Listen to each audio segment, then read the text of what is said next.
ನಮಸ್ಕಾರ. ಫ್ರೀಡಮ್ ಸ್ಪೆಷಲ್ಗೆ ಸ್ವಾಗತ. ನಾನು ಓಂ ಪ್ರಕಾಶ್ ನಾಯಕ್.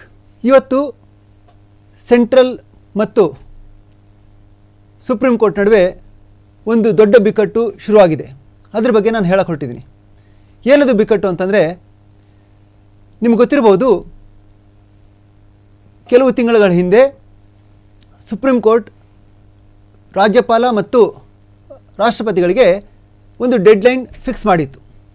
ಏನದು ಡೆಡ್ಲೈನ್ ಅಂತಂದರೆ, ಈ ರಾಜ್ಯಪಾಲರು ಅಥವಾ ರಾಷ್ಟ್ರಪತಿಗಳು ತಮ್ಮ ಕಡೆ ರಾಜ್ಯದ ಏನು ಬಿಲ್ ಬರುತ್ತೆ ಅದನ್ನು ಅನ್ಲಿಮಿಟೆಡ್ ಟೈಮ್ ಇಟ್ಕೊಂಡು ಕೂತ್ಕೊಳ್ಳೋಂಗಿಲ್ಲ. ಅಂದರೆ ಒಂದು 6 ತಿಂಗಳು, 1 ವರ್ಷ, 2 ವರ್ಷ ಈ ಥರ ಇಟ್ಕೊಂಡು ಕೂತ್ಕೊಳ್ಳೋಂಗಿಲ್ಲ. ಅದಕ್ಕೆ ಒಂದು ಟೈಮ್ ಲಿಮಿಟ್ ಅಂತ ಇರಬೇಕು. ಇಲ್ದಿದ್ರೆ ಸಂವಿಧಾನ ಅಂದರೆ ನಮ್ಮ ಏನು ಒಂದು ಪ್ರಜಾಪ್ರಭುತ್ವಕ್ಕೆ ಧಕ್ಕೆ ಬರುತ್ತೆ ಅಂತ ಹೇಳಿಬಿಟ್ಟು ರಾಷ್ಟ್ರಪತಿಗಳಿಗೆ 3 ತಿಂಗಳು ಮತ್ತು ರಾಜ್ಯಪಾಲರಿಗೆ 1 ತಿಂಗಳು ಟೈಮ್ ಲೈನ್ ಫಿಕ್ಸ್ ಮಾಡಿತ್ತು. ಅಂದರೆ ಯಾವುದೇ ಒಂದು ಬಿಲ್ಲು ರಾಜ್ಯಪಾಲರ ಬಳಿ ಸರ್ಕಾರ ಕಳಿಸಿದರೆ ಆ ಬಿಲ್ನ ರಾಜ್ಯಪಾಲರು 1 ತಿಂಗಳೊಳಗಡೆ ಅದನ್ನು ಕ್ಲಿಯರ್ ಮಾಡಬೇಕು, ಅಂದರೆ ವಾಪಸ್ ಕಳಿಸ್ಬೇಕು. ಅಂದರೆ ಅದನ್ನು ಓಕೆ ಮಾಡಿ ಕಳಿಸ್ಬೋದು, ಅಥವಾ ಇದನ್ನು ಇನ್ನೊಂದು ಸಲ ನೀವು ಪರಿಶೀಲಿಸಿ ಅಂತ ಕಳಿಸ್ಬೋದು. ಅದನ್ನು ಮತ್ತೆ ಪರಿಶೀಲಿಸಿದ ಮೇಲೆ, ಅಂದರೆ ವಾಪಸ್ ಕಳಿಸಿದ ಮೇಲೆ ಮತ್ತೆ ಅದನ್ನು ಅದೇ ರೀತಿಯೋ ಅಥವಾ ಸಮ್ ಚೇಂಜಸ್ ಜೊತೆನೋ ಸರ್ಕಾರ ರಾಜ್ಯಪಾಲರಿಗೆ ಅದರ ಬಿಲ್ ಕಳಿಸಿದರೆ ಅದನ್ನು ರಾಜ್ಯಪಾಲರು ಅಂದರೆ ಅನುಮೋದನೆ ಮಾಡಲೇಬೇಕು, ಸಹಿ ಹಾಕಲೇಬೇಕು. ಇದು ಒಂದು ನಮ್ಮ ಸಂವಿಧಾನದ ಪ್ರೊಸೀಜರ್. ಇನ್ನೊಂದು ಆಪ್ಷನ್ನೂ ಇತ್ತು ರಾಜ್ಯಪಾಲರು. ಏನಂತಂದರೆ, ಇದನ್ನು ರಾಷ್ಟ್ರಪತಿಗಳಿಗೆ ಪರಿಶೀಲನೆ ಕಳಿಸ್ಬಿಡೋದು. ಅಂದರೆ ಇದರಲ್ಲಿ ಅದಕ್ಕೇನು ಒಂದು ನಿಯಮ ಆಯಿತು ಅಂತಂದರೆ, ಆ ಬಿಲ್ಲು ಒಂದು ಸಂವಿಧಾನಿಕವಾಗಿಲ್ಲ, ಅಂದರೆ ಸಂವಿಧಾನವನ್ನು ಬಿಟ್ಟಿದೆ, ಸಂವಿಧಾನ ತತ್ವಗಳನ್ನ ಬಿಟ್ಟಿದೆ ಮತ್ತು ಇದು ರಾಷ್ಟ್ರೀಯ ಭದ್ರತೆಗೆ ವಿರುದ್ಧವಾಗಿದೆ ಅನ್ನೋ ಈ ಒಂದು ಕಾರಣವನ್ನು ನೀಡಿ ಅದು ಆ ಬಿಲ್ನ ರಾಜ್ಯಪಾಲರು ರಾಷ್ಟ್ರಪತಿಗಳಿಗೆ ಬಳಿ ಕಳಿಸ್ಬೋದಾಗಿತ್ತು. ಇದನ್ನೇ ಉಪಯೋಗಿಸ್ಕೊಂಡು ತಮಿಳುನಾಡು ಮತ್ತು ಕೇರಳದ ಏನು ಗವರ್ನರ್ಗಳಿದ್ದಾರೆ ಅವರು ರಾಷ್ಟ್ರಪತಿಗಳ ಬಳಿ ಕೆಲವೊಂದು ಬಿಲ್ ಕಳಿಸಿದರು. ಅದು ಅಂತಹ ಬಿಲ್ಲು ರಾಷ್ಟ್ರಪತಿಗಳು 1 ವರ್ಷ, 2 ವರ್ಷ, 3 ವರ್ಷದವರೆಗೂ ಇಟ್ಕೊಂಡು ಕೂತ್ಕೊಂಡ್ಬಿಟ್ಟಿದ್ರು. ಇದೇ ಒಂದು ದೊಡ್ಡ ಒಂದು ಸಾಂವಿಧಾನಿಕ ಬಿಕ್ಕಟ್ಟಿಗೆ ಕಾರಣವಾಗಿಬಿಟ್ಟಿತ್ತು. ನಿಮಗೆಲ್ಲ ಗೊತ್ತು, ಕೇರಳದ ಮತ್ತು ತಮಿಳುನಾಡಿನ ಗವರ್ನರ್ಗಳು ಈ ಥರ ಬಿಲ್ಗಳನ್ನ ತಮ್ಮಲ್ಲೇ ತಿಂಗಳಾನುಗಟ್ಟಲೆ, ವರ್ಷಾನುಗಟ್ಟಲೆ ಇಟ್ಕೊಂಡು, ಅಥವಾ ರಾಷ್ಟ್ರಪತಿಗಳಿಗೆ ಕಳಿಸಿ ಅವರು ವರ್ಷಾನುಗಟ್ಟಲೆ ಇಟ್ಕೊಂಡಿದ್ದಕ್ಕೆ ಆ 2 ಸರ್ಕಾರಗಳು, ತಮಿಳುನಾಡು ಮತ್ತು ಕೇರಳ ಸರ್ಕಾರಗಳು ಏನು ಮಾಡಿದ್ವು, ಸುಪ್ರೀಂ ಕೋರ್ಟ್ನಲ್ಲಿ ಒಂದು ಅರ್ಜಿಯನ್ನು ಹಾಕಿದ್ವು. ಈ ಥರ ಇವರು ಬಿಲ್ಗಳನ್ನ ಇಟ್ಕೊಂಡು ಬಿಟ್ಟಿರೋದ್ರಿಂದ ನಮಗೆ ಸರ್ಕಾರ ನಡೆಸೋಕೆ ಆಗ್ತಾ ಇಲ್ಲ. ನಾವೇನು ಈ ಒಂದು ಬಿಲ್ ಪಾಸ್ ಮಾಡಿರ್ತೀವಿ, ಮಸೂದೆಯನ್ನು ಪಾಸ್ ಮಾಡಿರ್ತೀವಿ, ಅದು ಜನಗಳಿಗೆ ತಲುಪಬೇಕಾದ್ರೆ ನಾವು ಏನು ಚುನಾಯಿತ ನಮ್ಮದು ಒಂದಿದು ಅಂದರೆ ಬಾಡಿ, ನಾವು ಒಂದು ಎಲೆಕ್ಟೆಡ್ ಬಾಡಿ, ಚುನಾಯಿತರಾಗಿ ಬಂದಿದ್ದೀವಿ, ನಾವು ಸರ್ಕಾರ ನಡೆಸ್ತಾ ಇದ್ದೀವಿ. ಅಂಥದ್ರಲ್ಲಿ ರಾಜ್ಯ ಸರ್ಕಾರವನ್ನು ಹಿಡಿದಿಟ್ಕೊಳ್ಳೋಂಗೆ ಕೇಂದ್ರ ರಾಜ್ಯಪಾಲ ಅಥವಾ ರಾಷ್ಟ್ರಪತಿಗಳ ಮೂಲಕ ನಮ್ಮ ಮೇಲೆ ಈ ಥರ ಒಂದು ರಿಸ್ಟ್ರಿಕ್ಷನ್ ಹಾಕ್ಬಿಟ್ರೆ ನಾವು ಯಾವ ಥರ ಆಳ್ವಿಕೆ ಮಾಡೋಕ್ಕಾಗುತ್ತೆ, ನಾವು ಯಾವ ಥರ ಜನಪರ ಕೆಲಸ ಮಾಡೋಕ್ಕಾಗುತ್ತೆ. ಹಾಗಾಗಿ ಇದು ಸರಿಯಲ್ಲ, ಇದನ್ನು ನೀವು ಯಾವುದೋ ಒಂದು ತೀರ್ಮಾನ ಕೊಡಿ, ಅಂದರೆ ನಮಗೆ ಒಂದು ನ್ಯಾಯ ಕೊಡಿ ಅಂತ ಸುಪ್ರೀಂ ಕೋರ್ಟಿಗೆ ಹೋಗಿದ್ರು ಅವರು, ಕೇರಳ ಮತ್ತು ತಮಿಳುನಾಡು ಗೌರ್ಮೆಂಟ್. ಆವಾಗ ಸುಪ್ರೀಂ ಕೋರ್ಟ್ ಇದ್ರ ಬಗ್ಗೆ ಒಂದು ಡೀಟೇಲ್ ಇದು ಮಾಡ್ತು. ಅಂದರೆ ಒಂದು 5 ಜಡ್ಜ್ಗಳ ಒಂದು ಬೆಂಚು ಇದು ಮಾಡ್ತು. ಅದಕ್ಕೂ ಮುಂಚೆ ಏನು ಮಾಡಿದರು, ಏಪ್ರಿಲ್ 2024ರಲ್ಲಿ ಪರ್ದಿವಾಲಾ ಮತ್ತು ಆರ್ ಮಹಾದೇವನ್ ಅಂತ ಇಬ್ಬರು ಸುಪ್ರೀಂ ಕೋರ್ಟ್ ಜಡ್ಜ್ಗಳ ಬೆಂಚ್ ಏನು ಮಾಡ್ತು, ಇದ್ರ ಬಗ್ಗೆ ಒಂದು ವಿಚಾರಣೆ ನಡೆಸಿ ಇದು ಸರಿಯಲ್ಲ, ಯಾವುದು ಈ ಥರ ಬಿಲ್ನ ಏನು ರಾಜ್ಯ ಸರ್ಕಾರ ಕಳಿಸಿರುತ್ತೆ ರಾಜ್ಯಪಾಲರ ಬಳಿ, ಅದನ್ನು ರಾಜ್ಯಪಾಲರ ಇಟ್ಕೊಳ್ಳೋದಾಗಲಿ ಅಥವಾ ಅದನ್ನು ರಾಷ್ಟ್ರಪತಿಗಳಿಗೆ ಕಳಿಸ್ಬಿಟ್ಟು ಕೈ ತೊಳ್ಕೊಂಡು ರಾಷ್ಟ್ರಪತಿಗಳು ಅದನ್ನು ವರ್ಷಗಟ್ಟಲೆ ಇಟ್ಕೊಂಡು ಕೂತ್ಕೊಳ್ಳೋದಾಗಲಿ ಸರಿಯಲ್ಲ. ಇದು ಸಂವಿಧಾನಿಕವಾಗಿ ಅಂದರೆ ರಾಜ್ಯ ಸರ್ಕಾರನ ಕಟ್ಟಾಕ್ದಂಗೆ ಆಗುತ್ತೆ ಮತ್ತು ಪ್ರಜಾಪ್ರಭುತ್ವಕ್ಕೆ ಧಕ್ಕೆ ಉಂಟಾಗುತ್ತೆ ಇದರಿಂದ. ಹಾಗಾಗಿ ನಾವು ಇದಕ್ಕೊಂದು ಗೈಡ್ಲೈನ್ ಕೊಡ್ತಾ ಇದ್ದೀವಿ. ರಾಷ್ಟ್ರಪತಿಗಳಿಗೆ 3 ತಿಂಗಳು ಮತ್ತು ರಾಜ್ಯಪಾಲರಿಗೆ 1 ತಿಂಗಳ ಒಳಗಡೆ ಇದನ್ನು ಕ್ಲಿಯರ್ ಮಾಡಬೇಕಾಗುತ್ತೆ ಅಂತ ಒಂದು ಜಡ್ಜ್ಮೆಂಟ್ ಕೊಡ್ತು. ಈ ಜಡ್ಜ್ಮೆಂಟ್ ಮೇಲೆ ಈ ಜಡ್ಜ್ಮೆಂಟ್ ಕೊಟ್ಟಾಗ ರಾಜ್ಯಗಳು ಇದನ್ನು ಸ್ವಾಗತ ಮಾಡಿದವು. ಆದರೆ ಕೇಂದ್ರ ಸರ್ಕಾರಕ್ಕೆ ಇದು ಭಾರಿ ದೊಡ್ಡ ಹಿನ್ನಡೆ ಅಂತ ಅನಿಸ್ತು.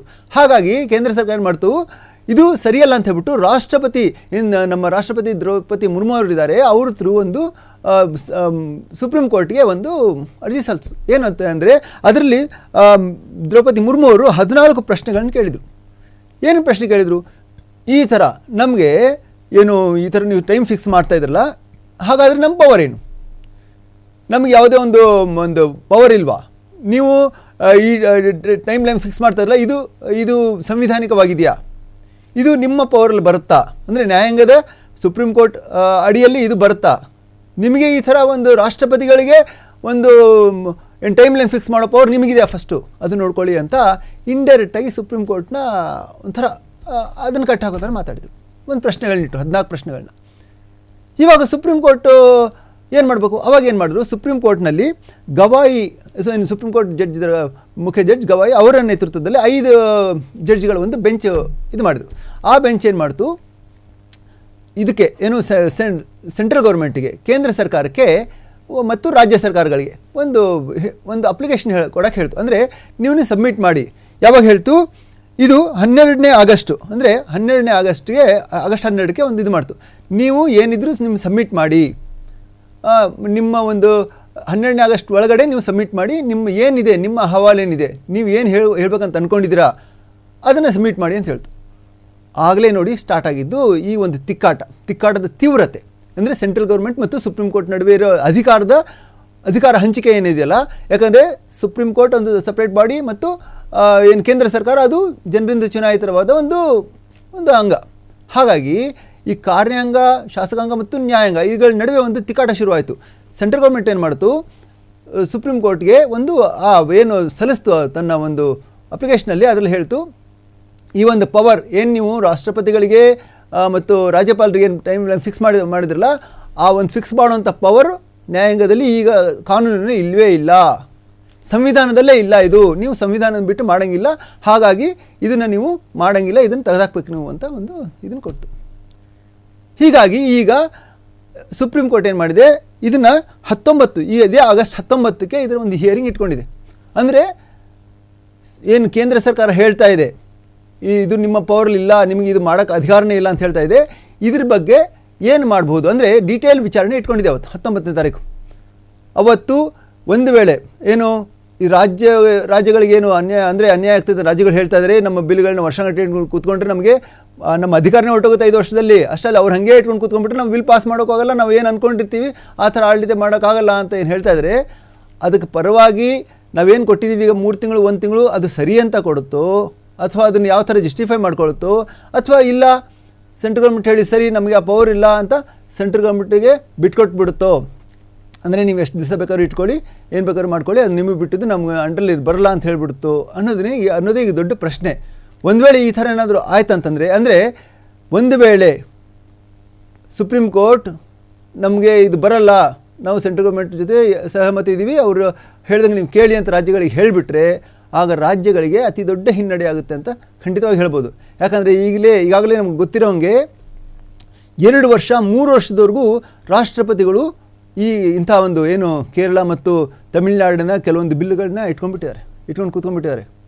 ಈ ಕಡೆ ವಾಪಸ್ಸು ಕಳಿಸಲ್ಲ, ಆ ಕಡೆ ಅದನ್ನು ಕ್ಲಿಯರು ಮಾಡಲ್ಲ. ಹಾಗಾಗಿ ಆ ಬಿಲ್ಲು ಏನು ಕೋಮಾದಲ್ಲಿ ವ್ಯಕ್ತಿ ಇರ್ತಾನಲ್ಲ ವರ್ಷಾಂಗಟ್ಲೆ, ಹಾಗೆ ಕೋಮಾದಲ್ಲಿ ಬಿದ್ದೋಗ್ಬಿಟ್ಟಿದ್ದಾವೆ. ಅದನ್ನು ರಿಜೆಕ್ಟು ಮಾಡಲ್ಲ ಅಥವಾ ಪಾಸು ಮಾಡಲ್ಲ. ಹಾಗಾಗಿ ಈ ಒಂದು ಪ್ರೊಸೆಸ್ನ ಇದೇ ಥರ ನಡೀಲಿ ಅಂತ ಸುಪ್ರೀಂ ಕೋರ್ಟ್ ಹೇಳಿಬಿಟ್ಬಿಡ್ತು, ಅಥವಾ ಇಲ್ಲ ನನಗೆ ಪವರ್ ಇದೆ, ನಾನು ಒಂದು ಹೊಸ ಇದನ್ನೇ ಸೃಷ್ಟಿ ಮಾಡ್ಬೋದು ಅಂತ ಅನ್ನೋ ಒಂದು ಜಡ್ಜ್ಮೆಂಟ್ನ ಕೊಡುತ್ತೋ ಅನ್ನೋದನ್ನು ನೋಡೋದಕ್ಕೆ ನಾವು ಇದೇ 19ನೇ ತಾರೀಕು ಕಾಯಬೇಕು. ಕಾದು ನೋಡೋಣ ಯಾರ ಅಂದರೆ ಸಂವಿಧಾನದಲ್ಲಿ ಯಾರ ಗೆಲುವಾಗುತ್ತೆ ಅಥವಾ ಯಾರು ಯಾವ ಥರ ಒಂದು ತೀರ್ಮಾನ ತಗೊಳ್ತಾರೆ ಅನ್ನೋದನ್ನು. ಅಲ್ಲಿವರೆಗೂ ನೋಡ್ತಾ ಇರಿ ಫ್ರೀಡಮ್ ಟಿವಿ, ಇದು ಜನಸಾಮಾನ್ಯರ ಶಕ್ತಿ. ನಮಸ್ಕಾರ.